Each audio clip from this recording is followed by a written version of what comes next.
গভীর কিছু বিষয়ের বাস্তবতা এখনো আমরা জানি না। গতকাল প্রধানমন্ত্রী 14 বর্ষের বৈঠকে যে কথাগুলো বলেছিলেন সর্বশেষ, আপনি তো এখনো তার কথা আকার ইঙ্গিত, তার আকাঙ্ক্ষা যেটা, এটা এখনো বোঝেননি।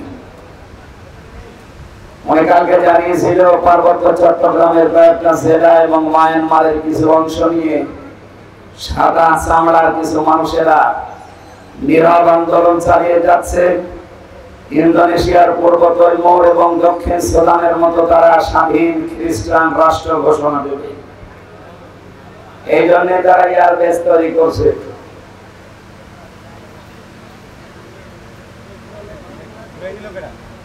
না, ঠিক আছে। আর আমরা আছি নবী জন্মের পর থেকে নবী ছিলেন না, তবে দুনিয়া তৈরি হওয়ার আগ থেকে নবী ছিলেন না, 40 বছরের নবী ছিলেন। আরে ভাই, এটা কি মরণের পরে কোন সাবজেক্ট? বলেন, উল্টা পাল্টা জিনিস কি আপনি ইস্যু মানিয়ে আজ মানুষের ভেতরে যেটা আরম্ভ করেছে, যেদিন স্বাধীন দেশটা টুকরা টুকরা হয়ে খন্ড বিখন্ড হয়ে স্বাধীনতা হারিয়ে ফেলবে, ওরা যদি সত্যি সত্যি প্রধানমন্ত্রীর এই আকাঙ্ক্ষা বা আশঙ্কা যেটা, এটা যদি সত্যি পরিণত করতে পারে, করবে, তার প্রমাণ করবো তৈমুরা দক্ষিণ সুদান, কিছুদিন আগের কথা। ওরা এইভাবে করে কাজ করে। গণভোট দিয়ে 228টা রাষ্ট্র পৃথিবীতে, এখন আমরা মাত্র 57টা। কয়টা? আমরা মুসলিম রাষ্ট্র তামাম দুনিয়া মিলিয়ে মাত্র 57টা, আর বাকিগুলো সব ওই লাইনে। মনে করছেন না সব তো খ্রিস্টান না, হিন্দু আছে, বৌদ্ধ আছে, ইহুদি আছে, মাজুসি আছে, কে বলেছে? ও সবই এক। আল্লাহ তাআলা জানিয়েছেন, ইয়া আইয়ুহাল্লাযীনা আমানু লা তাত্তাখিযুল ইয়াহুদা ওয়ান নাসারা আউলিয়া বা'দুহুম আউলিয়াউ বা'দ। ঈমানদারেরা কখনো ইহুদি খ্রিস্টানদেরকে বন্ধু রূপে গ্রহণ করবে না, কারণ এরা একে অপরের বন্ধু। তার মানে 200 কোটি মুসলমান বাদ দিলে 650 কোটির উপরে মানুষ এখনো থাকে। ওরা বাকি জাতিতে যাই হোক, সব কিন্তু রসুনের পেছনের মতো এক। মুসলমান রাইট করার জন্য সবে। এই জন্য ওনার এই আশঙ্কাকে যদি সত্যি সত্যি সাদা চামড়ার লোকেরা বাস্তবে রূপ দিয়ে ফেলে, আর রূপ দেবে। 17 সালে মাত্র এই বান্দরবন এলাকা, পার্বত্য এলাকাতে মাত্র 224টা গির্জা ছিল। এই 6-7 বছরের ব্যবধানে এখন গির্জার সংখ্যা 444টা। আপনি টের পাচ্ছেন কোথায় যাচ্ছে? খ্রিস্টান মিশনারি এবং কাদিয়ানীদের এই নীরব আন্দোলনের মাধ্যমে হাজার হাজার মুসলমানেরা, ওদিকে মায়ানমারের কিছু অংশ, যেহেতু ওই লাইনটা পার্বত্য চট্টগ্রাম একটা টার্নিং পয়েন্ট, গুরুত্বপূর্ণ কৌশলগত স্থানটা, এবং শক্ত মজবুত কোন রক্ষী না থাকার কারণে ওখানে একটা ভেজাল তৈরি করা সহজ। পাহাড়ি এলাকা এবং সাগর এলাকা হওয়ার কারণে মায়ানমার যেহেতু অত উন্নত না, বাংলাদেশ আমরা অত উন্নত না, এই দুই দেশটা থেকে কিছু কিছু জায়গা নিয়ে ওরা যদি একটা গণভোটের মাধ্যমে স্বাধীন খ্রিস্টান রাষ্ট্র ঘোষণা করে ওখানে এয়ারবেস যেহেতু বানানোর চেষ্টায় আছে, কাকে মারবেন আপনি এয়ারবেস তৈরি করে? তার মানে এখানে গোপন কোন ষড়যন্ত্র হচ্ছে। এই সব নিয়ে আমাদের মাথা খারাপ হয়ে যায়। কারণ নবী কয় বছরে নবী হয়েছে, এই নিয়ে আজ ফতোয়াবাজি করি অন্ধকার। আর ওটা যদি মুসলমান থাকতো তার কথা মানতাম, ও তো কাফের হয়ে গেছে। সূরা আনআমের 50 নম্বর আয়াত, সূরা হুদের 31 নম্বর আয়াত। আমি দলিলগুলো লম্বা করে বলতে পারছি না, খুব তাড়াতাড়ি তাফসীরে যাব। এই দুইটা আয়াত অনুযায়ী এদেশে আজ হাজারো মানুষ এই কথা যারা বলে আল্লাহর ধন, রাসূলুল্লাহকে দিয়ে আল্লাহ গায়েব হয়ে গেছে, বিশ্বাস করে কেউ যদি মন থেকে কথা বলে, ও কাফের। কাফেরের জানাজা পড়া জায়েজ আছে? বলেন। মাওলানা মামুনুল হক আর আমি এক জায়গায় ছিলাম আপনাদের কাশিমপুরে, 3টা বছরের পাশাপাশি রুমে। ওনাকে প্রতিদিন প্রায় মাঝে মাঝে আমার বলতো, হামজা যদি বের হতে পারি জীবনে কোনো কাফেরের জানাজা পড়াবো না, যাবো না। বিষয়টা নিয়ে আপনি এত কঠিন কেন? মনে মাঝে মাঝে আমার ব্যাখ্যা দিত, দেখো কাফেরের জানাজা পড়া জেনে শুনে কি আরাম? কথা বলে থাকেন। রাসূলুল্লাহকে আল্লাহ নিষেধ করেছিলেন তার চাচা জানাজা পড়তে কবরে যেতে। সূরা তাওবার 113 নম্বর আয়াতে আল্লাহ দলিল দিয়েছে। সূরা তাওবার 84 নম্বর আয়াতে দলিল আছে। আল্লাহ পাক যদি রাসূলুল্লাহকে কথা বলতে পারে তার আপন চাচা আবু তালেব, তাও তার কবরের কাছে যেতে পারবেন না, দোয়া করতে পারবেন না, কারণ লোকটা মুশরিক। লোকটা কি? মুশরিক। আর যারা আল্লাহর ইবাদতে অন্য কাউকে শরীক করে জিকিরের নাম নিয়ে, আশিকের নাম নিয়ে মুশরিক হয়ে যাচ্ছে, এরাও তো কাদিয়ানীদের মতোই কাফের। খ্রিস্টান মিশনারি কাদিয়ানীরা যা করছে নীরব আন্দোলনের মাধ্যমে, আর এরা সরব আন্দোলন শুরু করে ওরা ওদের কাজকে এগিয়ে দিচ্ছে। এজন্য ওদেরকে থামার জন্য আহ্বান জানাচ্ছি। আমরা আছি এই ঝামেলায়, আর কি শুরু করেছে আল্লাহ জানে। এখানে কথাগুলো যেগুলো আজকে কোরআন থেকে বলা হবে, এই কথাগুলো নিয়ে আপনি বাড়ি যেয়ে চিন্তা ভাবনা করবেন। এই দায়িত্ব আল্লাহ আপনাকে দিয়েছে, যেহেতু আপনি ময়দানে এসেই পড়েছেন। আমার দায়িত্ব সঠিকটা তুলে ধরা, আপনার দায়িত্ব হচ্ছে এই কথাগুলো সঠিকভাবে চিন্তা ভাবনা করে আমল করা। আল্লাহ একটা আমাদের প্র্যাকটিক্যাল লাইফে সেট করার তৌফিক দাও, বলেন আমিন। দরুদ আর সালাম পড়ছি, খুব ভালো করে করছি। কণ্ঠটা আজ কয়েকদিন ধরে বসে গেছে। খালাকাল ইনসান আল্লামাহুল বায়ান। আল্লাহ বলেন মানুষ বানিয়েছি আমি, আর কথা বলা শিখিয়েছি আমি। আমার আগে যিনি কথা বলছিলেন যে আল্লাহ আমাদেরকে কুকুর, শৃগাল, হাঁস, মুরগি সমস্ত সৃষ্টি না বানিয়ে আশরাফুল মাখলুকাত বানিয়েছে। খালাকাল ইনসান, মানুষ বানিয়েছে কে? আল্লাহ। আল্লামাহুল বায়ান, মানুষকে কথা বলা শিখিয়েছে কে? আল্লাহ। বিজ্ঞান এখন এই কথাটা নিয়ে প্রমাণ করছে। বিজ্ঞান জানিয়েছে মানুষকে এই কয়েক ইঞ্চি জায়গা থেকে এক একটা কথা বের হতে 27টা স্তর পার করা লাগে। 27টা স্তরে ধাক্কা লাগার পর একটা কথা তৈরি হয়। যদি কোনো স্তর দুর্বল হয়ে যায়, কথা বের হতে চায় না, গাঁগু শব্দ হয়, যেটা আমার হচ্ছে। তার মানে 27টা স্তর এখন আমার ক্লিয়ার না, হয়তো কিছু কিছু স্তর আল্লাহ দুর্বল করে দিয়েছে। এ দায়িত্বটা কার? কণ্ঠ উনি দিয়েছে, উনি যেন আমার কণ্ঠটা কিছু সময়ের জন্য ছেড়ে দেন, বলেন আমিন। সূরা রদের 19 নম্বর আয়াতটা পড়েছি। কয় নম্বর আয়াত? 43টা আয়াত আছে, 3টা রুকু আছে। মদিনায় নাযিল হয়েছে, মাত্র একটা আয়াত পড়েছি। এখান থেকে আমরা তাফসীর আকারে কথা বলবো। আপনি যেহেতু পোস্টার বলেছেন তাফসীরুল কোরআন মাহফিল, এটা বন্ধ করে দিন।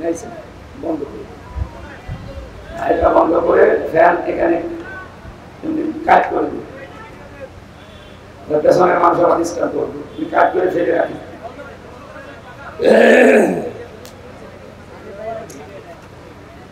আমার ভাইরা, কোরআন কারীম থেকে কথা শুনতে হলে আমি এর আগে বহু তাফসীর মাহফিলে বলেছি 5টা বিষয় খেয়াল করা লাগে। কয়টা? 5টা।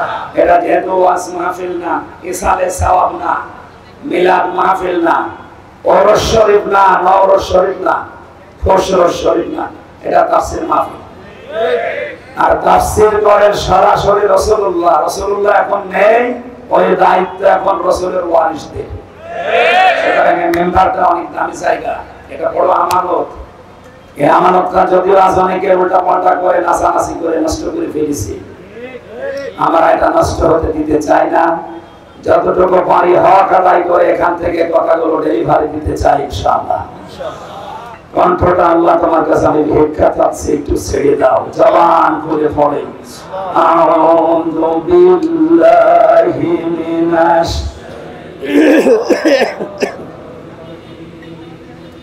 বিসমিল্লাহির রহমানির রহিম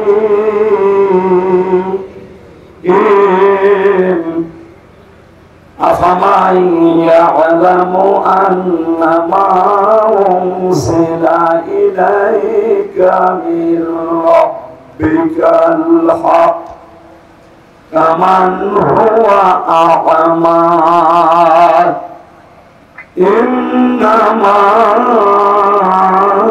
ইয়াতাযাক্কারু উলুল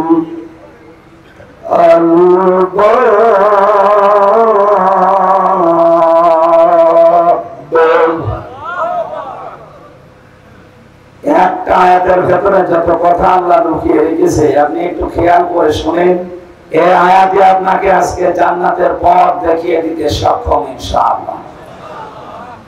আল্লাহ পাক বলেন, হে নবী, আপনার প্রভু আপনার উপরে যেটা নাযিল করেছে, যারা এটা বিশ্বাস করে আর যারা বিশ্বাস করে না, এর প্রতি অন্ধ আচরণ করে, তারা কি কখনো সমান হতে পারে?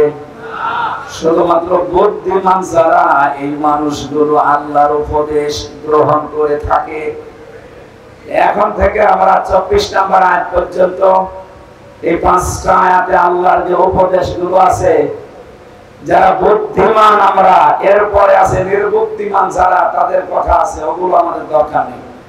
আমরা বুদ্ধিমান হতে চাই আল্লাহর ভাষায়। কি হতে চাই? আল্লাহর কোরআন থেকে এই 5 আয়াতের তাফসীর শোনার মাধ্যমে আমরা যেন বুদ্ধিমান হয়ে মজা থেকে বিদায় নিতে পারি, বলেন আমিন। বুদ্ধিমান কারা? বেশি দিন ক্ষমতায় আছে যারা, বিভিন্ন কায়দা করে তারা, টাকা পয়সার মালিক যারা, বৈধ অবৈধ দেখা দেখি নেই তারা, বলেন এরা তো বুদ্ধিমান নয়। এদের জন্য ভয়ঙ্কর কথা কোরআনে কারিমে সূরা মারিজের 19 নম্বর আয়াতে আল্লাহ দিয়েছে। আল্লাহ রাব্বুল আলামিন বলেন, কাল্লা ইন্নাহা লাযা, কখনোই না, অবশ্যই তাকে আমি লাযা নামক জাহান্নামের দরজা দিয়ে প্রবেশ করাবো। নাযাআতাল লিশাওয়া, যে ঘরে প্রবেশ করার সঙ্গে সঙ্গে চামড়া খুশি চলে যাবে। গাজীপুরবাসী, আপনাদের জেলায় সম্পর্ক মোট 5টা কারাগার সরকার বানিয়েছে। সরকারি একটা আপনাদের জেলায়, আর ওখানে কেন্দ্রীয় 4টা। এখানে শাস্তির ব্যবস্থা আছে বিভিন্ন অপরাধের জন্য। ভেতরে আমরা দেখেছি এমন কোন ঘর আমি পাইনি এই 4টা কারাগারে যেখানে গেলেই মানুষের চামড়া খসে যায়, না নেই। রিমান্ডে যে 10 দিন ছিলাম, ওখানেও আমি এমন এমন ভয়ঙ্কর জায়গায় আমাকে নিয়েছে, মাটির নিচের ঘরে গেলেই চামড়া খসে যায়, এমন জায়গা আমি পাইনি। হ্যাঁ, নখ তুলে নেই। এগুলো আমি জিনিসপত্র দেখেছি, মেশিন পত্র, যে হুজুরে যে এগুলো দিয়ে আমরা নখ তুলি, আপনার না, আপনাকে আমরা দেখাচ্ছি। এগুলো তুলে তাদের যারা অস্ত্র মামলায় ধরা পড়ে, যারা মার্ডার মামলা, তাদের আমরা এগুলো তুলে নিই। তার মানে আমাকে জিনিসপত্র দেখিয়ে যেটা বলতে বলবে ওটা যেন আমি বলি। 10 দিন আর দিকে 3 বছর ফিরায়, সব মিলিয়ে বলেন আমার চামড়া কোন জায়গা থেকে খুশিছে? বলেন না কেন? আল্লাহর মানে কি শুনলেন? নাযাআতাল লিশাওয়া, শুধু শোনা পর্যন্ত শেষ। এটা বাস্তবে নিয়ে যান তো কত কঠিন বিষয়টা। বাংলাদেশ না, এশিয়া মহাদেশের ভেতরে সবচাইতে বড় কঠিন এবং ভয়ঙ্কর জেলখানার নাম এই কাশিমপুরের হাই সিকিউরিটি 4 নাম্বারটা। এর ভেতরে 70টি বিল্ডিং আছে, সবচাইতে বড় মারাত্মক জায়গা এটা। 24 ঘন্টা তালা লাগিয়ে রাখে। এত কঠিন জায়গায় থাকার পরও আমাদের চামড়া ওঠে না। খাবার দাবার সমস্যা ছিল, ঠিক আছে। এবার বলে আল্লাহ যে বর্ণনা দিলেন, যে ঘরের কথা বললেন, কিভাবে আল্লাহ বানিয়েছেন যে সেখানে গেলে আগে চামড়া খসে যায়। তার মানে ওখানে এরকম মেশিন পত্র লাগানো আছে। কথা বলেন, এর ভয়ঙ্কর জায়গায় আল্লাহ প্রবেশ করাবেন কাদেরকে? 2টা গুণ যাদের ভেতরে দুনিয়াতে পাওয়া যাবে, তাদেরকে আল্লাহ ওই দরজা দিয়ে প্রবেশ করাবে। জাহান্নামের লাযা, এই দরজার নাম। মান আদবারা ওয়া তাওয়াল্লা ওয়া জামা ফাআওয়া। এক নম্বরে যাদেরকে সত্যের দিকে আহ্বান করা হয়, সত্যকে সত্য জানার পরও যারা পৃষ্ঠ প্রদর্শন করে মুখ ফিরিয়ে চলে যায়, আর বাংলাদেশে এই চরিত্রের মানুষ বেশি। শুধু আহ্বান করা না, চোখে আঙ্গুল দিয়ে অনেকে দেখিয়ে দেওয়া হচ্ছে। এরপরেও শুধু আমার বাবার মুরিদ না, আমার দলের লোক না, এই জন্য হামজারে মানি না। লাজা নামক দরজা দিয়ে প্রবেশ করিয়ে চামড়া খসাবে আল্লাহ প্রথম কাদের, যাদেরকে সত্যের দিকে ডাকা হয়। এটা জানার পরও যে মানুষগুলো মুখ ফিরিয়ে পৃষ্ঠ প্রদর্শন করে অহংকার করে চলে যায়, আপনি দেখেন এখানেও চরিত্রের মানুষ আছে। দ্বিতীয় নম্বরে যারা জমা করে মাল সম্পদ, আর এগুলো কি করে সংরক্ষণ করা যায় সেই লাইন খোঁজে। দেশে সংরক্ষণের নিরাপত্তা পাচ্ছে না, এই জন্য বেগম পাড়া বানাচ্ছে। বেশি বলে ফেললাম, বেশি বলি, অল্প হয়েছে। সুতরাং যারা মাল জমা করছেন, এখন মাল মানে অনেকে মনে করে মাল মানে যেটা মরে গেছে আবুল মাল, গত টার্মে যেটা ছিল আবুল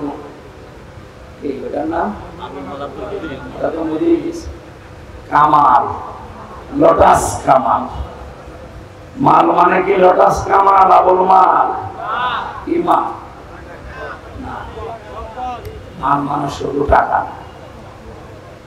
তাফসীরে ইবনে কাসির মুফাসসিরিন ইকরাম লিখেছেন, মাল শব্দের ব্যাখ্যা 5টা।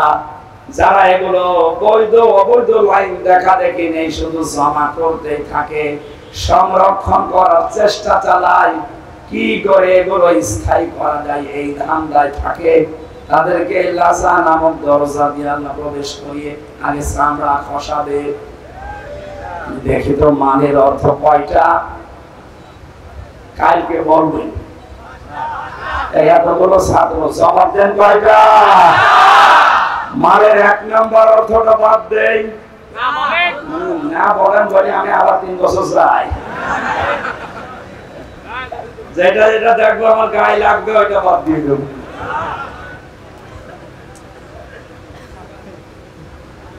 মালের প্রথম অর্থ হচ্ছে এশিয়ার, এই সিয়ার না, ক্ষমতা সিয়ার। কারণ এশিয়ার তো কোনো ক্ষমতা নেই।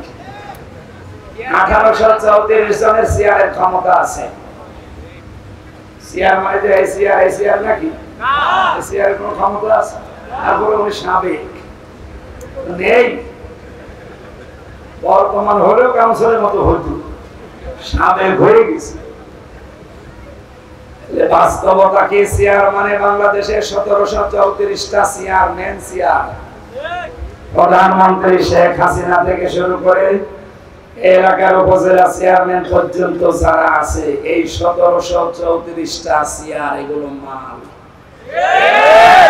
এগুলো কি?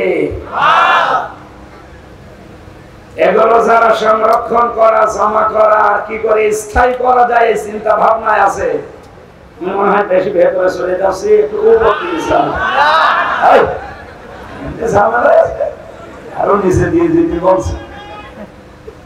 দ্বিতীয় নম্বরে মাল মানে প্রভাব প্রতিপত্তি। 3 নম্বরে মাল মানে টাকা পয়সা, অর্থ সম্পদ। 4 নম্বরে মাল মানে অস্ত্র শস্ত্র। 5 নম্বরে মাল মানে নেককার স্ত্রী। কয়টা জিনিস বললাম? ব্যাখ্যা করতে গেলে আপনারা উল্টা দিকে নিয়ে যাবেন। এমনি আমি যা বলি ওটা খালি উল্টা বোঝে না। আমার যে মামলা দিয়েছিল ওটা নাকি এখানে এখনো আছে, গত হাজিরায় ওরে নিয়ে এসেছিল। এর আগে একবার দেখেছিলাম ছেলের ভেতরে, আর হাজিরা দেখলাম। আমাকে জিজ্ঞাসা করে যে তুমি জেলখানার ভেতরে তো এমনি না, কোথায় এসে সিরাজগঞ্জ থেকে এটা ভাঙা কাঁচি নিয়ে এসেছে, সংসদ ভাঙা। সংসদ কাঁচি দিয়ে ভাঙা যায়? বোম মারলে ওড়ে না, আরো কাঁচি নিয়ে এসেছে বাংলাদেশের সিরাজগঞ্জ থেকে।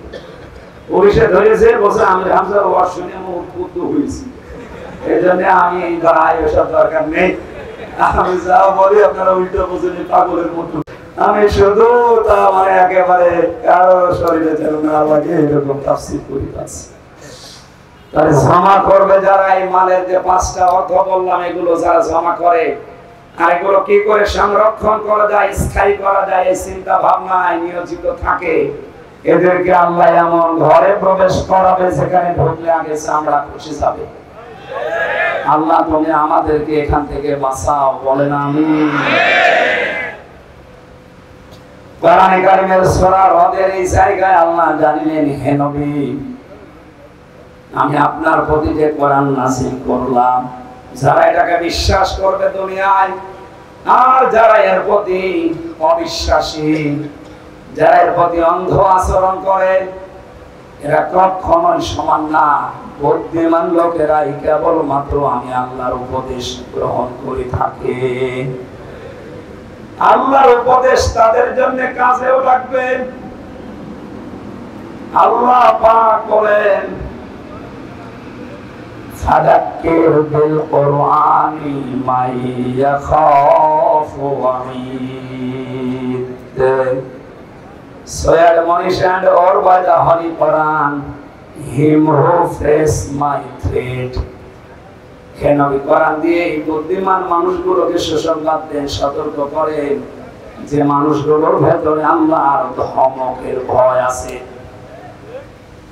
আমরা যত বড় শরীরের অধিকার হই, যতদিন ক্ষমতায় থাকি না কেন, মুসলমান যারা দাবি করছি, অবশ্যই আমাদের ভেতরে আল্লাহর ধমকের ভয় আছে। কথা বলেন। এই জন্য আমরা যেহেতু বুদ্ধিমান, আল্লাহর ধমককে আমরা ভয় করি, তার উপদেশ আমাদের কাছে আসবে।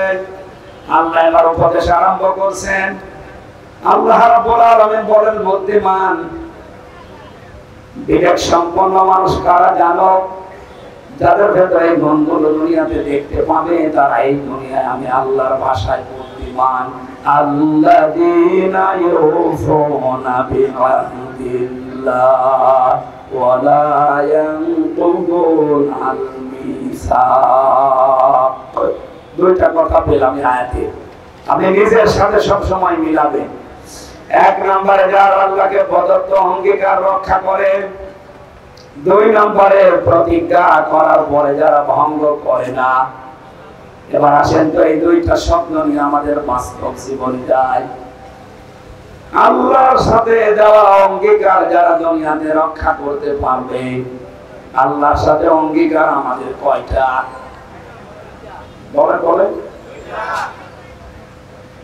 আমার এই কথা শুনতে হলে ভেতরে কিছু থাকা লাগবে। একেবারে কিচ্ছু জানেন না, মুফাসসির মার্কা, তাহলে আমারও বোঝাতে সমস্যা। আমরা আল্লাহর সাথে অঙ্গীকার কয়টা? একটা করেছি রূহের জগতে। উনি আমাদেরকে জিজ্ঞাসা করেছিলেন, ওয়াইদ তাআদ্দানা রাব্বুকা, স্মরণ করো ওই সময়ের কথা যখন তোমার রব হযরত আদমের পৃষ্ঠদেশ থেকে তার যত সন্তান কিয়ামত পর্যন্ত আসবে সবাইকে বের করে সামনে রেখেছিলেন। জিজ্ঞাসা করেছিলেন, আলাস্তু বিরাব্বিকুম, আমি কি তোমাদের রব না? যত রূহ আমরা ওই জায়গায় ছিলাম, এক বাক্যে বলেছিলাম, ক্বালু বালা, অবশ্যই আপনি আমাদের রব। আমরা কিন্তু ক্বালু নাম বলতে পারতাম যে হ্যাঁ আপনি আমাদের রব, কিন্তু নাম শব্দ না ব্যবহার করে আমরা বালা বলেছিলাম। নাম মানে হা, বালা মানে হা। নাম মানে এমনিতেই হা, আর বালা মানে গ্যারান্টি দিয়ে হা। বলে সুবহানাল্লাহ। ওই সময় আল্লাহ পাক ডান হাত, কুদরতি হাতকে এভাবে মেলে ধরেছিলেন। এর ভেতরে যত রূহ দেখা গেছে আদমের সন্তানদের, নবীজিকে আল্লাহ হযরতে আদমকে শুনিয়েছেন, আদম এগুলো তোমার সব জান্নাতি সন্তান। বাম হাত এভাবে বের করে যখন মেলে ধরলেন, এখানে যে রূহগুলো ছিল আল্লাহ পাক বলেছিলেন এগুলো তোমার সব জাহান্নামী সন্তান, দুর্ভাগাইরা। আমাদের এখন প্রশ্ন আসতে পারে, তাহলে দুই হাতের ভেতরে আমরা যে হাতে আছি, ওই হাতের ভেতরে যদি থাকতে পারি, তাহলে ভালো কাজ করেই করবো কি আর খারাপ কাজ করেই করবো কি? যা লেখা হওয়ার হয়ে গেছে নাকি? এর জবাব দিয়েছেন যারা হাদিস বিশারদ মুহাদ্দিসিন ইকরাম বলেন, মহান আল্লাহ যে হাতগুলো দেখিয়েছেন ওই দিন আমাদের কাছ থেকে জবাব দেওয়ার পর, যে আদম তোমার এই সন্তানগুলো জান্নাতি, এই সন্তানগুলো জাহান্নামী, কিয়ামত পর্যন্ত পৃথিবীর ময়দানে আমি এদেরকে পাঠাবো, তার ভেতরে আমরা আছি। জবাব হচ্ছে এইটাই, যাদেরকে আল্লাহ ডান হাত থেকে বের করেছিলেন, কিয়ামত পর্যন্ত ওরা আসবে দুনিয়ায়, ওদেরকে দিয়ে আল্লাহ জান্নাতে যাওয়ার কাজগুলো করিয়ে দেবে। রাত 3:30টার সময় ঘুমিয়েছে, 4:30টার সময় আযান দিচ্ছে ফজরের, মাত্র 45-50 মিনিট ঘুম হওয়ার পরে স্ত্রী ডাক দিচ্ছে, তাড়াতাড়ি করে ওঠো, ফজরের নামাজের সময় হয়ে গেছে। ও তাড়াতাড়ি উঠে নামাজ পড়তে পারলে ওর কাছে আনন্দ লাগে। ঠিক আর একটা লোক রাত 9টার সময় ঘুমিয়েছে, রাত 4:30টার সময় আপনি তারে ডাক দিচ্ছেন, 8-9 ঘন্টা মরণের ঘুম ঘুমিয়েছে, ফজরের নামাজে ডাক দিলে এখনো পর্যন্ত বলে আমার ঘুম হয়নি, ডিস্টার্ব করতে কেন? আপনি তো ধরে নিতে পারেন, আপনি আছেন ডান হাতে আর ওই লোকটা আছে ওই বাম হাতে। আপনাকে আল্লাহ ভালো কাজ করাবে যদি ওই ডান হাতের ভেতরে থাকেন, আপনার মন মানসিকতা হবে পয়দা করে দেবে। লা ইয়াস্তাবি আসহাবুন নারি ওয়া আসহাবুল জান্নাহ, আসহাবুল জান্নাতি হুমুল ফাইজুন। হে নবী, যেই মানুষগুলো জান্নাতি আর যারা জাহান্নামী, এরা কখনো সমান হবে না, এদের রাস্তায় আলাদা। আপনি কখনো তাদেরকে এক রাস্তায় চলতে দেখবেন না, এদের দুনিয়ার জীবনটাই পুরো আলাদা জীবনে চলবে।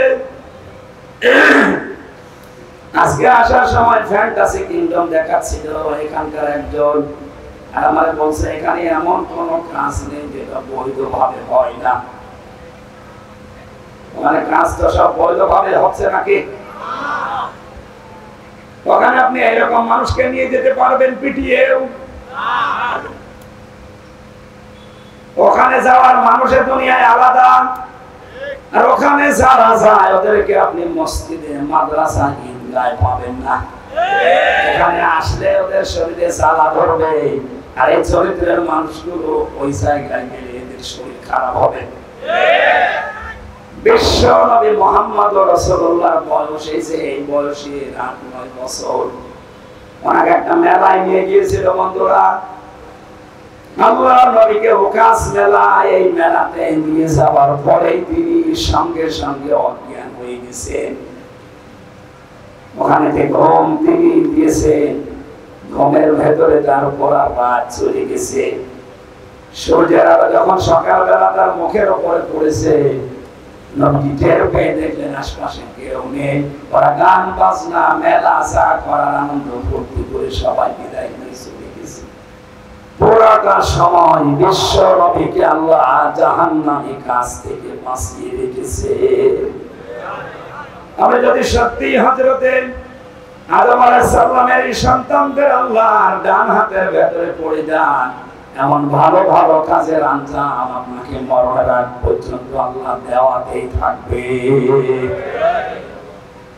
এখানে কিছু নিয়ম নীতি আছে, আপনাকে ভালো ভালো কাজ পাওয়ার পরে শুকরিয়া আদায় করা লাগবে আল্লাহ। লাইন শাকারতুম লাযিদান্নাকুম ওয়া লাইন কাফারতুম ইন্না আযাবি লাশাদীদ। যদি আমার নিয়ামতের শুকরিয়া আদায় করো, আমি আল্লাহ এটা বাড়িয়ে দেব। নিয়ামতের শুকরিয়া আদায় আমরা বাংলাদেশের মানুষ একটা বুঝি কি, সেটা তোদের পর্যন্ত খাবারের পর একটা ঢেকর ধরে বলে আলহামদুলিল্লাহ হয়ে গেল। কেউ যদি কোনো নিয়ামত পাওয়ার পরে শুকরিয়া আদায় করে, ওকে তিনটা বিষয় লক্ষ্য রাখা লাগবে। উনি যে কাউন্সিলর, আমি যে এখানকার প্রধান বক্তা, উনি যে প্রধান অতিথি, প্রত্যেকটা বিষয় আমার আল্লাহ বলেন ভালো হোক আর মন্দ হোক, প্রতিটি জিনিস আমার বান্দা বান্দীদের জন্য পরীক্ষা। সূরা ফজরের ভেতরে আল্লাহ এই তথ্যগুলো দিয়েছেন। ফামাল ইনসানু ইযা মাবতালাহু রাব্বুহু ফাকরামাহু ওয়া না'মাহু ফায়াকুলু রাব্বি আকরামান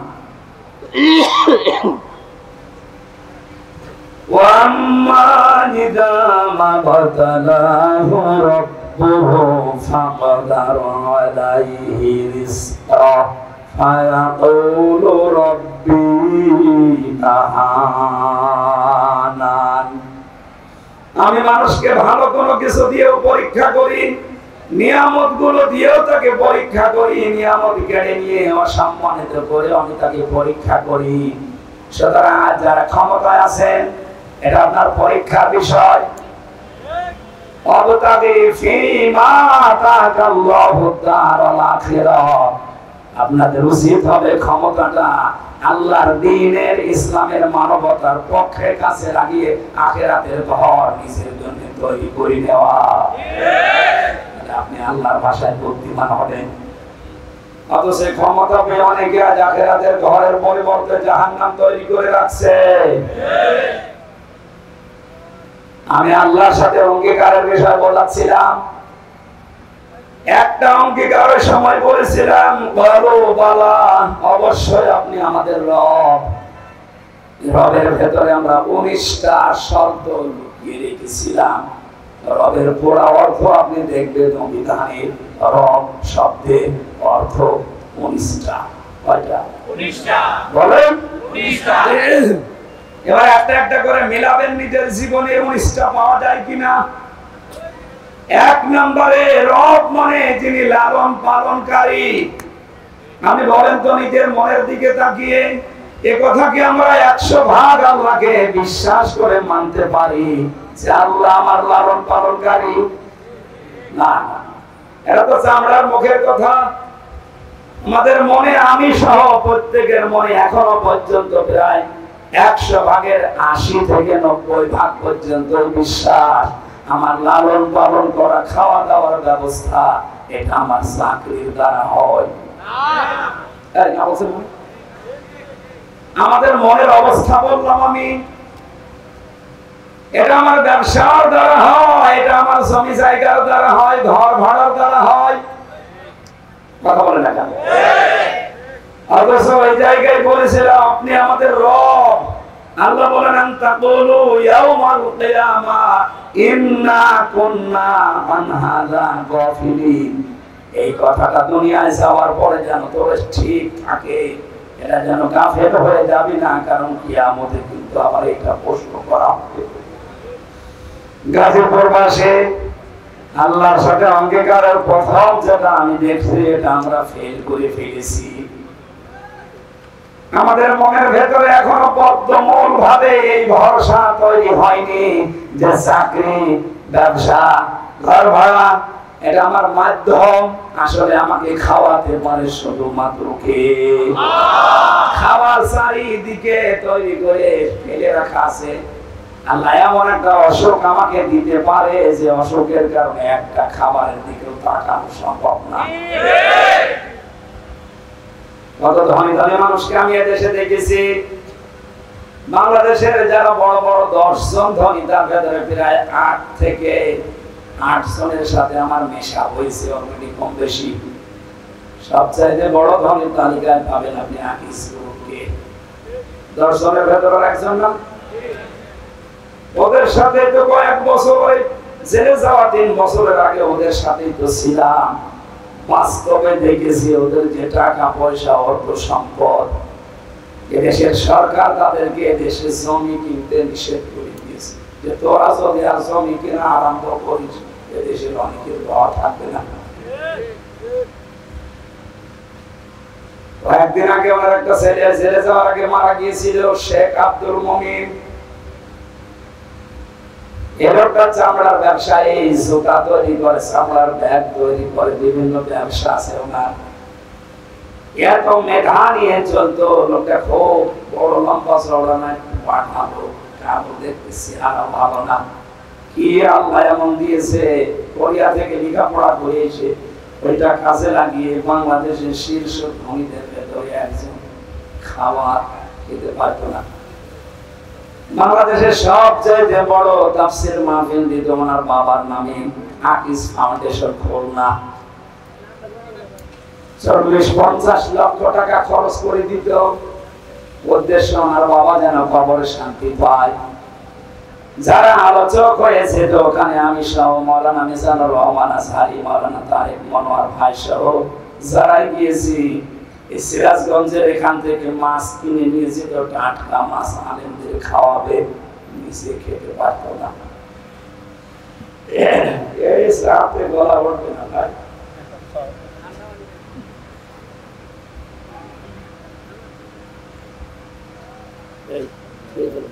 হবে না, এটা ডাক্তারে আমাকে বলে আপনি 10 দিন কথা বলবেন। ডাক্তারের কথা শুনতে গেলে আজকে এখানে আসা হতো? এখানে না আসলে আপনারা তো দোয়া করতেন নাকি? বলতে হলে হুজুরের গলা ভেঙে গিয়েছে, আসেনি, গলা আরো ভেঙে যান। হুজুর মরে যায়, যাক, আমার ওয়াজ শোনা লাগবে। যে গরু দিয়ে চাষ করে খাবেন, গরু যদি মরে যায় চাষ করবেন কি? অন্তত আমি একটু ঠিকই থাকি। আসলে আপনারা তো খাবার টাবার ভালো দেননি, বলেন তো আমরা তো দিতাম বাইরের খাবার, ওখানে দোকান। গাজীপুর কাশিমপুরের হাই সিকিউরিটি জেল, এটা আলাদা, এখানে বাইরের খাবার ঢুকতে দেয় না। এরপরে আপনি চা পাবেন না। বলেন কেন? ভালো খাবার রান্না হয়? হ্যাঁ হয়, ভালো খাবার রান্না হয়, শুধু ওই তেলাপিয়া মাছ আর পাঙ্গাস। কাল কাজ বলে দেখি দেয়, জীবনে কোনদিন পাঙ্গাস খেয়েছি কিনা মনে নেই, কিন্তু 3 বছরে ওইটা ছাড়া কিছু পাইনি। ভেতরে কোনো মাল মশলা নেই, সব থাপা হয়ে গেছে। স্বাভাবিক কিছুদিন সময় লাগবে, বের হয়ে তো ছোটাছুটি বেশি হয়ে যাচ্ছে। এখন মনে হচ্ছে ভেতরে থাকায় ভালো ছিল, কিন্তু একটু কষ্ট হইতো। কণ্ঠটা যদি একটা ছেড়ে দিত আর আগের স্বাভাবিক অবস্থায় থাকতো, 1.5-2 ঘন্টা তাফসীর করা কোনো আয়াতের উপরে আল্লাহর দিকে তাকিয়ে বসে কোনো ব্যাপার না, কিন্তু কণ্ঠ সাপোর্ট করছে না। কথা বলতে গেলে কেমন যেন বুকে ব্যথা হচ্ছে।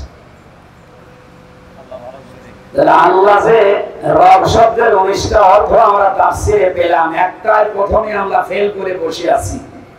রব মানে লালন পালনকারী। এটা এখন থেকে আল্লাযীনা ইউফুনা বিআহাদিল্লাহ, বুদ্ধিমান তো ওরা যারা আল্লাহর সাথে কৃত অঙ্গীকার পূরণ করে। আমরা প্রথমটাই ব্যর্থ, 2 নাম্বারটা একটু কড়া, এটা বলবো। রবের 2 নাম্বার অর্থ, রব মানে আইনদাতা। এটা শুনলেই কিছু মানুষের চুলকানি আরম্ভ হয়ে যায়। আপনি কোরআন থেকে রব এই শব্দটা কেটে বাদ দিয়ে দিন।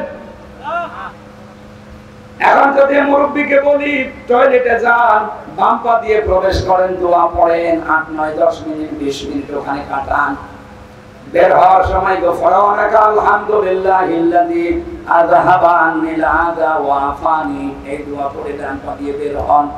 এসে গেলেন, বসলেন, বের হলেন, 8, 10 মিনিট 20 মিনিট আধা ঘন্টা যদি ওখানে থাকেন, পুরাটাই ইবাদত। কথা বলেন বলেন বলেন, পুরাটা কি ইবাদত? কারণ এই তরিকাটা রাসূলের, তরিকাটা কার?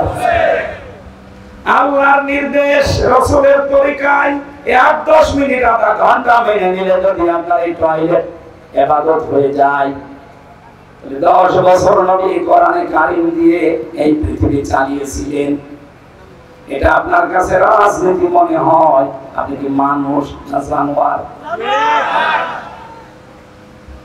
আল্লাহর কসম আপনি ধরা খাবেন আজকে। যদিও এদিক ওদিকে কেটিকুটি চলে যাচ্ছেন, আপনি পারবেন না।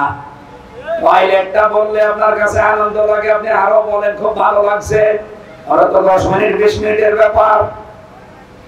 আর 10টা বছর নবী কোরআন দিয়ে রাষ্ট্র চালিয়ে বললেন খায়রুল কুরুনি করনি, আমার যুগ শ্রেষ্ঠ যুগ। এই কথাটা বলতে গেলে আপনার কাছে রাজনীতি মনে হয়, আপনি আর মানুষের ভেতরে নেই। মুরব্বী মানুষ সংসার অবশ্যই আছে না নেই? এখন যদি রাতে বাড়ি যে স্ত্রীকে সালাম দেয় আর বউ যদি সালামের জবাব না দিয়ে গালি দেয়, কুকুরের বাচ্চা, ভালো লাগবে? গালি শুনে খারাপ লাগবে না। উনি যদি বুদ্ধিমান হয়ে থাকে, ওনার খারাপ লাগা, মন খারাপ করা, এটা ওনারই পাগলামি হবে। যেই বলবে কুকুরের বাচ্চা, শুকুরের বাচ্চা, সঙ্গে সঙ্গে উনি চিন্তা করবে, কি গো, এটা শিক্ষিতা মেয়ে, ভালো বংশের মেয়ে, কোনদিন এই 50 বছর সংসার করে আমার মুখের উপর মুখ তুলে কথা বলে না, আর আজকে আমার হঠাৎ গালি দিচ্ছে শুকুরের বাচ্চা, কুকুরের বাচ্চা বলে, অবশ্যই ওই চিনে ধরেছে। ও স্বাভাবিক নেই, ওরা জিনে ধরেছে, নাই পথে ধরেছে, এতে গালি দেয় কেন? এই সহজ বিষয় যেমন আপনি বুঝে ফেললেন, 50 বছর সংসার করার পর উনি নিজেও মেনে নিতে পারছে না, তারপরও সান্ত্বনা এই যে আমার বউ স্বাভাবিক নেই, ও অস্বাভাবিক, ভূতে ধরেছে, জিনে ধরেছে। আপনি তখন টয়লেটে আধা ঘন্টা কথা শোনার পরে আনন্দে মনের ভেতরে আপনার ভালো লাগে, 10 বছর রবের ব্যাখ্যা দিয়ে কোরআন দিয়ে চালাতে হবে, এইটার সঙ্গে রাজনীতি মনে হয়, মন খারাপ হয়, বুঝবেন আপনাকে শয়তান দখল করে ফেলেছে। আপনি আর স্বাভাবিক নেই। এজন্য রব মানে আইন দাতা, এটা আপনি অঙ্গীকার করে এসেছেন। আল্লাহর আইন কয়টা? এখানে আলেম নেই, পড়াশোনা করে না। আল্লাহর আইন কয়টা বলেন তো? 500। কত? আপনি একটা একটা করে নিজের 3.5 হাত বডি, পরিবার, সমাজ আর রাষ্ট্রে মিলান, কয়টা আপনি পাবেন? আমার যতটুকু ধারণা, আমাদের 3.5 হাত বডি থেকে আমাদের সংসদ পর্যন্ত একটা আইনও আল্লাহ নেই। কোনটা আছে আমি বলেন, আমি দেখি মিলাই বলেন। নেই, একটাও আমি পাই। অথচ আহাদিল্লাহ প্রথম শব্দই আল্লাহর সাথে যে অঙ্গীকার গুলো রবের সাথে করেছেন, এগুলো যারা ঠিক রাখে দুনিয়ায় এরা বুদ্ধিমান। এটা ঠিক রাখতে গিয়ে আজ অনেকে বিপদে আছে। এই কথা ঠিক রাখার জন্যই তো আল্লাহর আইনের কথা বলা হয়।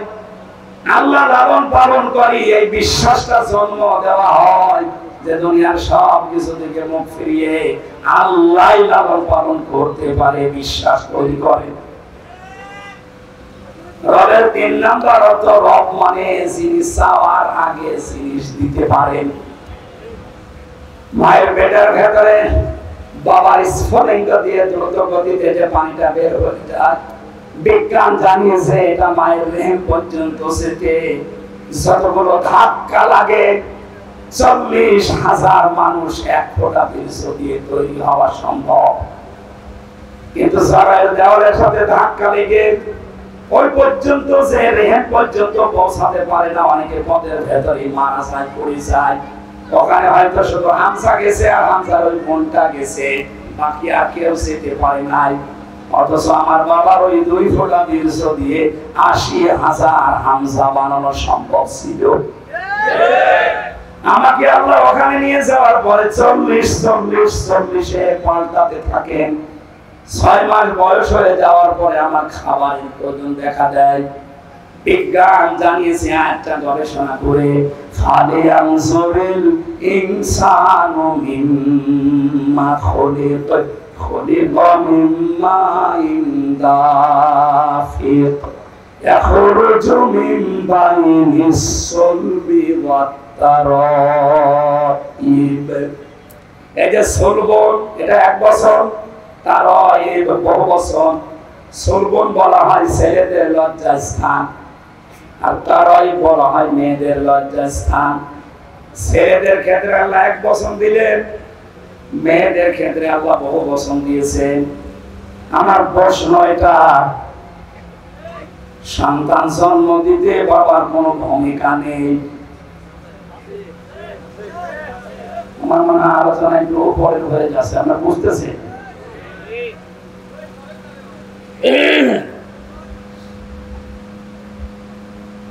এখন যেগুলো আধুনিক তাফসিরে পাওয়া যায়, যদি বাংলাতে পান কিনে নেবেন, দেখবেন বাবার এই নাপাক পানিটা দিয়ে মহান আল্লাহ মায়ের রেহেমের ভেতরে 4টা জিনিস তৈরি করে, চুল, রগ, হাড় আর পর্দা। মায়ের রেহেমের ভেতরে যে নাপাক পানিটা আছে ওইটা দিয়ে আরো 4টা জিনিস বানায়, রক্ত, গোশত, চর্বি আর চামড়া। 4-8টা জিনিস যখন এক হয়, তখন মহান আল্লাহ বলেন, আমার রব নামের কারণে আমি আল্লাহ তোরে দয়া করে 5টা জিনিস দান করি। এই তথ্যটা পাবেন সূরা নাহলের 14 নম্বর পারা 14 নম্বর পৃষ্ঠা 13 নম্বর লাইনের 78 নম্বর আয়াতের শেষের দিকে আছে, ওয়াজাআলা লাকুমুস সামআ ওয়াল আবসারা ওয়াল আফইদা ইলা আয়াত। আল্লাহ পাক বলেন শ্রবণ শক্তি, দর্শন শক্তি, বাক শক্তি, আকল শক্তি আর জ্ঞান শক্তি, এই 5টা আমার রব নামের খাতিরে করে দান করি। ও গাজীপুরবাসী, একটাও যদি আল্লাহ কম দিতেন, আপনি আসতেন দুনিয়ায় কিন্তু অপূর্ণাঙ্গ হয়ে। কথা বলেন না কেন? এই যে বাক শক্তি আল্লাহ আমার একটু দুর্বল করে দিয়েছেন, এখন আমি টের পাচ্ছি যে কথা না বলতে পারলে কি হয়। কত মানুষ দেখা করতে এসেছিল, কিন্তু কথা তো বলতে পারছি না, কথা বললেই গলা বসে যাবে ভয়ে। এর দিয়ে কথা বলিয়েছি, যেটা বলেন এর কাছে বলেন, শুধু সালাম দিয়ে মাথা নাড়িয়েছি, ভাই আমার অসুবিধা হচ্ছে না, কারণ দিনের বেলায় যদি আপনার সাথে ভক ভক করি তো রাতে 1 ঘন্টা কথাই বলতে পারবো না। বারবার আমার আল্লাহর ওই বাক শক্তির কথা মনে হচ্ছিল, মাবুদ তুমি দয়া করে এটা যদি এখন কেড়ে নিতে, সারা বাংলাদেশের মালিক হওয়ার পর আমি অসহায়। রমজানে সৌদি আরবে ছিলাম, মদিনাতে একটা ভিডিও দেখছিলাম, ওখানে বিচারক যিনি মাত্র 11 বছর বয়সের একটা ছেলেকে ডাক দিচ্ছে, অন্ধ ছেলেটা, ওরা কোরআন শরীফ সিনার ভেতরে এত সুন্দর তেলাওয়াত করলো। বিচারক বলছে, বাবা তোমার যে চোখ নেই, তোমার কি আল্লাহর প্রতি কোনো অভিযোগ নেই? ছেলেটা চোখের পানি ফেলে দিয়ে বলছে, বিচারক আমার আল্লাহর প্রতি কোনো অভিযোগ তো নেই, আমি আরো বেশি সন্তুষ্ট। বিচারক বলছে, কি তোমার চোখ নেই, তুমি দেখতে পারো না এই বয়সে, তোরা কোরআন মুখস্থ করে ফেলেছো, আর আল্লাহর প্রতি তোমার কোনো অভিযোগ নেই? কেন কেন অভিযোগ নেই বলো তো? ছেলেটা যে কথা বললো ওটা শুনে আমিও কেঁদে ফেলেছি। ছেলেটা ডাক দিয়ে বলছে, বিচারক আমি কিন্তু কোরআন কারীমের শুধু হাফেজ না, পুরাটা আমার মাতৃভাষায় আয়ত্ত করা আছে।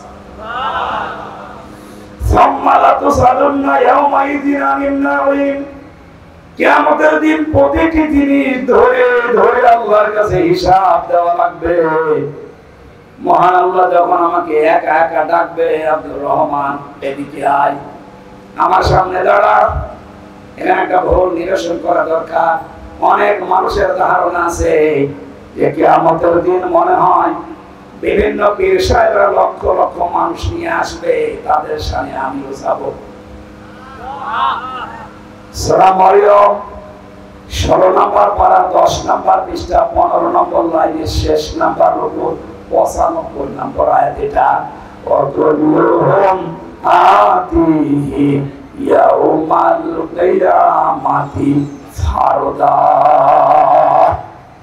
আল্লাহ পাক বলেন কিয়ামতে প্রতিটি মানুষকে আমি আল্লাহর সামনে দাঁড় করাবো, স্রেফ একা একা। বলতে করি সবাই এই কথা ছড়িয়েছে যে পীরের মুরিদ হলে অসুবিধা নেই, ওরা জান্নাতে নিয়ে যাবে, এটা বানানো কথা। কিয়ামতে আপনার পীর সাহেব আপনার সাথে থাকবে না, কথা বলছে না কেন? এই নিশায় তো অনেকে 2 পীরের মুরিদ হয়, যে 2 জন ধরে হাত ধরে এভাবে দেবে, জান্নাতে চলে যাবে। কে বলেছে আপনাকে? আপনি তো উঠবেন আল্লাহর সামনে কয়জন? আরো জোরে, আরো জোরে বলে। এই ছেলেটা বলছে, ওস্তাদ বিচারক আমি যখন একা আল্লাহর সামনে দাঁড়াবো, মহান আল্লাহ আমার পা থেকে মাথা পর্যন্ত জিজ্ঞাসা করবে নিয়ামত একটা একটা করে। আমার মুখটার উপরে তারা লাগিয়ে দেবে আখদিমু আলা আফওয়াহিহিম ওয়া তুকাল্লিমুনা আইদিহিম ওয়া তাশহাদু আরজুলুহুম বিমা কানু ইয়াকসিবুন। পা থেকে শুরু করে যখন একটা একটা করে আসবে, চোখের কাছে আসার পরে আমি আল্লাহকে বলবো, মাবুদ একটু দাঁড়ান, তুমি আমার চোখের সম্পর্কে জিজ্ঞাসা করো, অথচ জন্ম থেকে তো আমার চোখ ছিল না। এতগুলো নিয়ামতের হয়তো কম বেশি জানা বলে আমি তোমাকে বুঝিয়েছি, কিন্তু চোখের ব্যাপারে আমরা প্রশ্ন করলে আমি জবাব দিতে পারবো আশা করছি। আল্লাহ তুমি আমাকে চোখই দাও, নিয়ে নিয়ামতের জবাব দেবো কি দিয়ে? যার যেটা থাকে না ওই লোকটা জানে যে কি নেই তার কাছে। আমার যেহেতু কণ্ঠ এখন নেই, কয়েকদিন আমি বারবার এখন আল্লাহর কাছে ধর্ণা দিচ্ছি, আল্লাহ তুমি কণ্ঠটা একটু ভিক্ষা দাও। আপনার এখন যদি বাক শক্তি, আপনার আকেল শক্তি যেটা জ্ঞানের, এটা যদি আল্লাহ রহিত করে দেয়, আপনি নিজের পায়খানা নিজে খাবেন। আল্লাহ পাক বলেন, এই রব নামের কারণে মায়ের পেটের ভেতরে আমি আরো 5টা জিনিস তোকে দেই। 8 আর 5 বলেন 13টা জিনিস 6 মাসের পরে যখন এক হয়ে যায়, তখন আল্লাহ পাক বলেন, ফেরেশতারা জিজ্ঞাসা করে, একে কি বানাবো? আল্লাহ তুমি বলো, একে কি ছেলে বানাবো না মেয়ে বানাবো? ওয়াল্লাযী ইউসাউবিরুকুম ফিল আরহামি কাইফা ইয়াশা ইলা আয়াত। তিনি সে আল্লাহ যিনি তোমাদের মায়ের পেটের ভেতরে, রেহেমের ভেতরে তোমাদের আকৃতি তৈরি করেন। সুতরাং ছেলে হবে না মেয়ে হবে এই সিদ্ধান্ত কার? আল্লাহ। আরো জোরে আল্লাহ। মেয়ে হলে যারা বরপতি রাগ করে, তারা বর উপরে রাগ না আল্লাহর উপরে। আল্লাহর সিদ্ধান্তের উপরে কেউ যদি রাগ দেখায়, পরিমাণ আর থাকবে না। এজন্য আশা করছে এই মূর্খতা কেউ আর করবেন না। ওটা আপনার স্ত্রীর যদি হাত থাকতো, 2টা মেয়ে হওয়ার পরে জীবন আর একটা মেয়ে নিত না, ছেলে হওয়া তো। যদিও শ্বশুর শাশুড়ের কারণে অনেক বৌমার প্রতি এই কারণে অত্যাচার হয়। আমার মনে করেন এখন 2টা মেয়ে, এখন যদি আর একটা হয়, স্বাভাবিকভাবে মানুষের সহজাত হিসাবে আমারও মন খারাপ হবে। কিন্তু না, এই মন খারাপ হওয়া থেকে আমি যদি 100 ভাগ মুক্ত হতে না পারি, আমার ইমানের ভেতর ভেজাল আছে। কারণ দায়িত্ব তো আমার বোর না, এই দায়িত্ব আমারও না, এই দায়িত্ব কার? আল্লাহ। উনি যদি আমার মেয়ে দিয়ে শান্তি পায়, আমার কি দরকার ছেলের আশা করা? আয়াতটুকু আশা করা যায়, রব্বি হাবলি মিনাস সালিহিন। আল্লাহ সন্তান চাই দাও, এটা যেন সুস্থ সবল এবং নেককার হয়। আজকে যাদের সন্তান খারাপ হয়ে যাচ্ছে, আমি সহ আজকে থেকে আগে আমি করেছি, এখনো করছি, প্রতিদিন অন্তত এই আয়াতটা একবার করে পড়বেন। সূরা ফুরকান, ওয়াল্লাযীনা ইয়াকুলুনা রব্বানা হাব লানা মিন আজওয়াজিনা ওয়া যুররিয়াতিনা কুররাতা আ'য়ুনিন ওয়াজআলনা লিল মুত্তাকিনা ইমামা। বিয়ে যারা করেননি এবং যারা করবেন, যাদের সন্তানাদি হচ্ছে হবে, এই আয়াতটার ভেতরে আল্লাহ গুরুত্বপূর্ণ 3টা জিনিস লুকিয়ে রেখেছেন। আল্লাহর কাছে মন থেকে মানুষ কথা বলে, আল্লাহ তুমি আমাকে বউ দাও। কি দাও? শুধু বউ না, আমাকে সন্তান দাও। আমার বউটা, আমার সন্তানটা যেমন এমন আচরণ করে, এমন চরিত্রের হয়, যাদের দেখলে আমার চোখ জুড়িয়ে যায়। তুমি আমাদেরকে ইমাম, মুত্তাকি মানুষদের নেতা, ইমাম, উত্তরাধিকারী বানিয়ে দাও। সবাই বলেন আমিন। কিন্তু এটা যদি আমরা এখনো পর্যন্ত আমল আরম্ভ করি, সাহাবায়ে কেরামের জীবন থেকে এটা প্রতিষ্ঠিত, প্রমাণিত। আপনার সন্তান আমরা গ্যারান্টি দিতে পারি কোনদিন মদ খেয়ে, বাবা খেয়ে আপনার সামনে আসবে না। আজকে থেকে আমি সহ যারা আসে, দোয়াটা পড়া প্রতিদিন একবার হলেও পড়া যাবে না? আল্লাহ আমাদেরকে আমল করার তৌফিক দাও। রবের যে 3 নাম্বার অর্থ, এটা আমাদের জীবনে মিলছে না। কোন জিনিস চাওয়ার আগেই যখন উনি দান করেন, খাবারের প্রয়োজন দেখা দেওয়ার পরে কোন ডাক্তার, ইঞ্জিনিয়ার, মা বাবা খাবার পৌঁছিয়ে দেয়নি। আল্লাহ পাক বলেন, তোর মায়ের মাসিক অসুখ বন্ধ করে ওই খাবারটা তোরে খাওয়িয়েছি আমি। মুখ দিয়ে না খাওয়িয়ে আমি খাওয়িয়েছি তোর নাভি দিয়ে।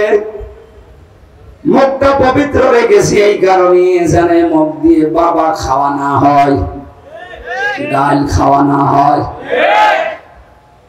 মানুষের সম্পদ আত্মসাৎ করে খাওয়া না হয়। এই কথাগুলো পবিত্র জীবন তৈরি করার জন্য আমি মুখ দিয়ে নাপাক রক্তটা না দিয়ে নাভি দিয়ে দিলাম। কিন্তু যখন থেকে আমার এই বান্দায় এই মুখ দিয়ে নাপাক জিনিসগুলো প্রবেশ করায়, তখন আমি আল্লাহর আফসোস, আমার ফেরেশতারা আমারে প্রশ্ন করে। বিশ্বনবী মুহাম্মদ রাসূলুল্লাহকে যখন তার দুধমা হালিমা, এটা সিরাত ইবনে হিশামে পাবেন, উনি কোলে তুলে নেওয়ার পরে ডান স্তন দিয়েছিলেন, উনি পান করলেন, বাম স্তন দিলেন, উনি মুখ বের করে দিলেন। হযরতে হালিমা 3 বার মুখ লাগিয়েছে, নবীজি 3 বারই মুখ বের করে দিয়েছিলেন। চোখের ইশারা দিয়ে যেন বোঝাতে চাই, মা হালিমা জোর করেন কেন? ডান স্তন এটা আমার অধিকার ছিল, আমি পান করেছি। বাম স্তন এটা আমার অধিকার না, এটা আমার দুধ ভাই আছে। আমি জানি আপনার আরেকটা ছেলে আছে, তার নাম আব্দুল্লাহ, এটা তো তার হক। আমি দুনিয়াতে ভাইয়ের হক নষ্ট করার জন্য আসি না, এসেছি ভাইয়ের হক ফিরিয়ে দেওয়ার জন্য।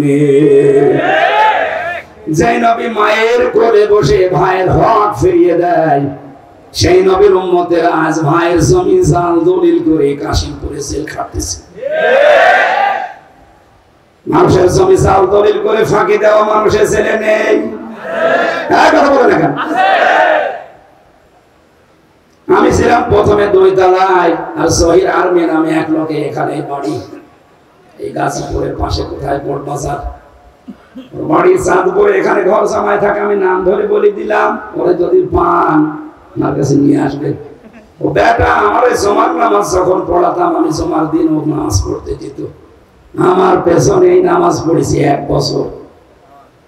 বের হয়ে চলে যাওয়ার সময় বলছো, হুজুর আপনার বাড়ির নাম্বার দেন, আমি আপনারা বের করে দেবো। বিপদে পড়লে মানুষের দিক দেওয়া ঠিক থাকে না। আমার বাবার আর চাচার নাম্বার দিলাম, ও বের হয়ে কায়দা করে চাচার কাছ থেকে 60,000 টাকা নিয়েছে। আপনার ভাতিজারে আমি বের করে দেব 3 দিনের ভেতরে। আর আমার বাবা মা তো গ্রাম্য মানুষ, তারা জীবনে কোনোদিন ফাঁড়িতেও যায়নি, থানা আর হাইকোর্ট তো দূরের কথা। যেই বলেছে আমি আর্মি, আমি ছিলাম ওনার সাথে, আমি খুব ভালোবাসি হুজুর রে, আমি শুধু টাকা দেন, দেখেন কি করি। টাকা দিয়েছে আবেগে 50,000 সঙ্গে সঙ্গে দিয়েই দিয়েছে।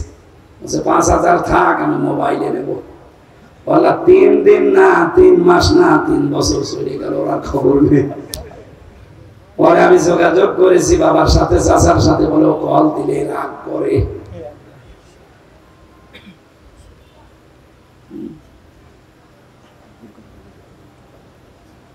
বেশি হয়ে যাচ্ছে সময়, আমার কণ্ঠ পারছে না, এই জন্য মনে হয় বস আপনি শেষ করে দিন। আসলে 19টা অর্থের ভেতরে কেবল 3টা চলছিল।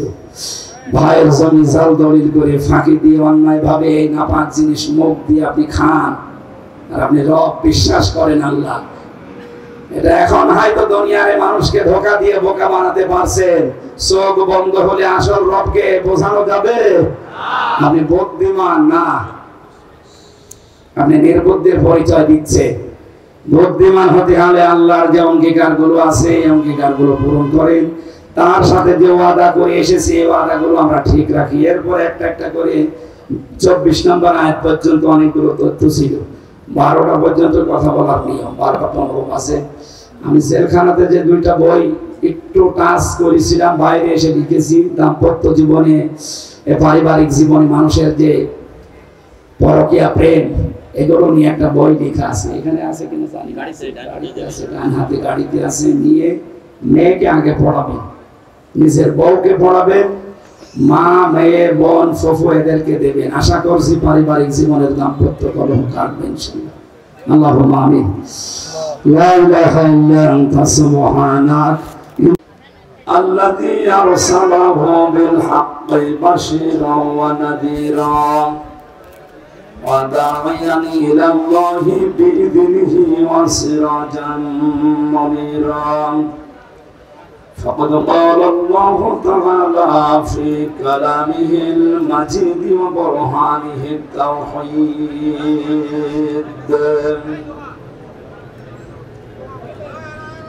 أعوذ بالله من الشيطان الرجيم.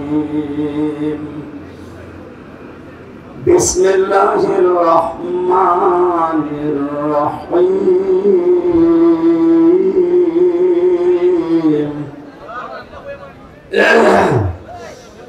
فمن يعلم أنما أنزل إليك من ربك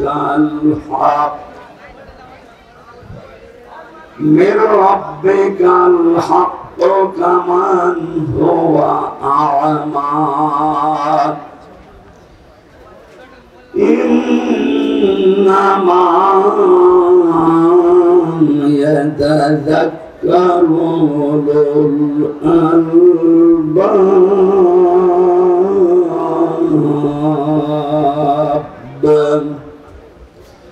صدقت يا ربنا.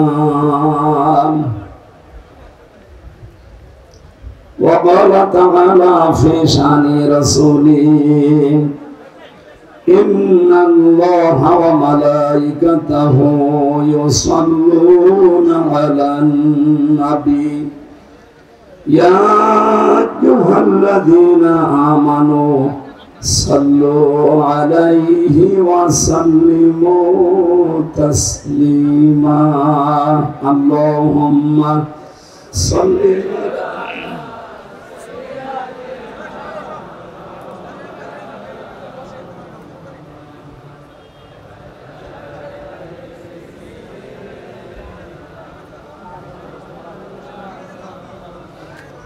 আলহামদুলিল্লাহ। গাজীপুর জেলার কাশিমপুর থানার অন্তর্গত আফাজউদ্দিন সাহাবে সফা হিফজ নাখিল মাদ্রাসার উদ্যোগে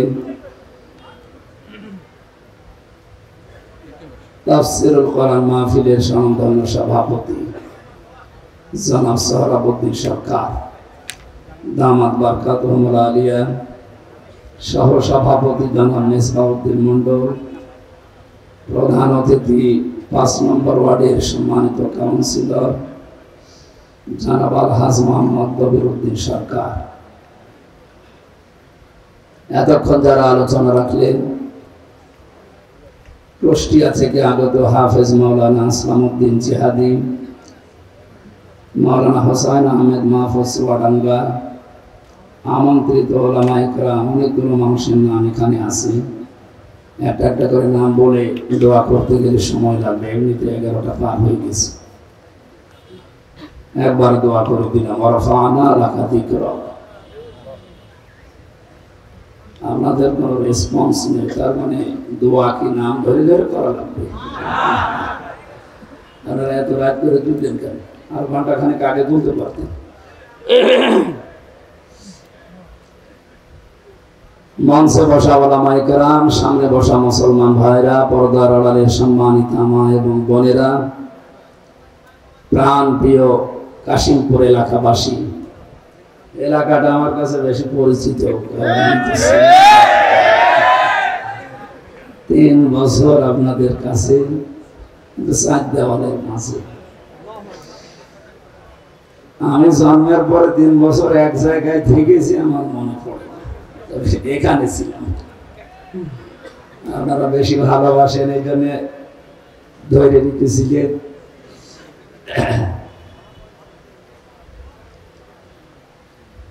যে আল্লাহ কোরআনে কারিমের এই অনুষ্ঠানে দল মত নির্বিশেষে সবাইকে স্বতঃস্ফূর্ত ভাবে আসার তৌফিক দিলেন। খুশি হয়ে বলছে আলহামদুলিল্লাহ। আমরা কোরআনে কারীম প্রচার করতে এসেছি। আমার বাড়ি কুষ্টিয়া জেলা, আর এটা গাজীপুর। এই প্রায় 200-250 কিলোমিটার পথ পাড়ি দিয়ে কোরআনে কারীমের দাওয়াত নিয়ে আসলাম। আমার উদ্দেশ্য হচ্ছে সঠিকটা তুলে ধরা। যারা শুনতে এসেছে তাদের কিছু কর্তব্য আছে, দায়িত্ব আছে। আল্লাহ পাক বলেন, ওয়ানসালনা ইলাইকা যিকরা লিতুবায়্যিনা লিন-নাস মা নুযিলা ইলাইহিম ওয়া লাআল্লাহুম ইয়াতাফাক্কারুন। সূরা নাহলের 44 নম্বর আয়াতের শেষের দিকে আছে। হে নবী, এই কোরআন আপনাকে আমি দিলাম, শুধু চুমা খাবেন আর ট্রাকের উপরে রেখে দেবেন। কথা বলেন না কেন? আপনি কি করবেন এটা নিয়ে? লিতুবায়্যিনা লিন-নাস, মানুষের কাছে ব্যাখ্যা বিশ্লেষণ করে শোনাবেন।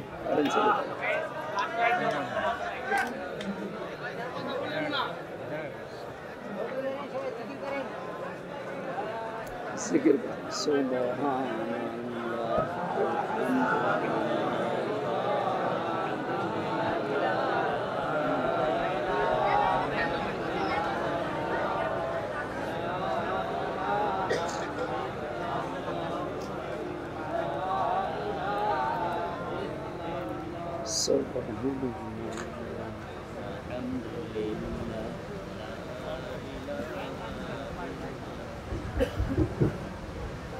লা ইলাহা ইল্লাল্লাহ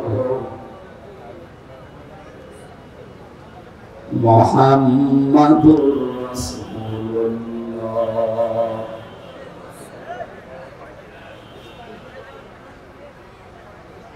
কোরআন আপনাকে আমি দিয়েছি এই কারণে, এটা জীবিত মানুষদের সামনে আপনি ব্যাখ্যা বিশ্লেষণ তাফসীর করে পড়ে শোনাবেন। এখানে লাম শব্দটা আমরা জানি যারা গ্রামার আরবি, সে অনুযায়ী ব্যবহার করা হয় জীবিত মানুষদের জন্য। সুতরাং কোরআন শোনানো লাগবে এখন কাদের সামনে? জীবিত মানুষ। বলেন তো কাদের সামনে? কিন্তু পরিবেশ আমরা এমন জায়গায় নিয়েছি, এখন জীবিত মানুষদেরকে এখন কোরআন শোনাতে গেলে ঝামেলা। মরে গেলে কোরআন পড়েন, অসুবিধা নেই। আরে ভাই, মরে গেলে কোরআন পড়ার কোন নিয়ম নীতি আছে? সে পড়বে তার সওয়াব হবে। যে লোকটা মারা গেছে ও যদি কোরআনের উপরে না চলে, কোরআন ওর লাশের সামনে না, ওর বুকের উপরে ছড়িয়ে পড়লো, কাজ হবে। আওয়াজ মন মতো হচ্ছে না ভাই? আওয়াজ কানে রাখবে। তোমার গলা এমনিতে দেখতে পাচ্ছেন অবস্থা ভালো না। বারবার যদি আপনার সাথে কথা বলা লাগে, আওয়াজ যেন কানে আসে।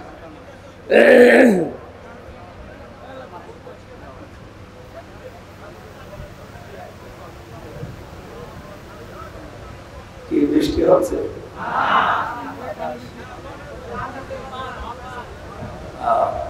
বাতাস হচ্ছে। আমরা কোরআনে কারিমের আয়াত থেকে দুইটা তথ্য পেলাম। এক নম্বরে কোরআন শোনাতে হবে জীবিত মানুষদেরকে, ব্যাখ্যা বিশ্লেষণ করে। নবীজি এখন বেঁচে থাকলে এই গাজীপুরের কাশিমপুরের এই রাস্তা দিয়ে যদি হেঁটে যেতেন, উনি যদি এই মঞ্চে বসে বলতেন, গাজীপুরবাসী আসো, কোরআনে কারিম আল্লাহ আমাকে যেটা দিয়েছে আমি ব্যাখ্যা করে তোমাদেরকে শোনাই, আপনারা বসতেন না? হ্যাঁ বলেন। উনি এখন নেই, ওই দায়িত্বটা এখন আলেমদের উপরে। আমার নামে যেহেতু আলেম লেখা আছে, সুতরাং ওইটা আমি একটু পেয়েছি। ওই রকম মন নিয়ে আমি এখন অ্যাডভার্টাইজ করব, ডেলিভারি দেব। আপনাদের উচিত হচ্ছে আল্লাহুম ইয়াতাফাক্কারুন, আজকের কথাগুলো নিয়ে বাড়িতে এসে চিন্তা ভাবনা করা। এই কথা বলে না কেন? স্থান কাল পাত্র ভেদে কথা বলা দরকার। আর বাস্তবে বিশেষ করে বাংলাদেশে আমরা নামধারী মুসলমানেরা টুপি মাথায় যারা দেয়, এই মানুষগুলো যে আরম্ভ করেছি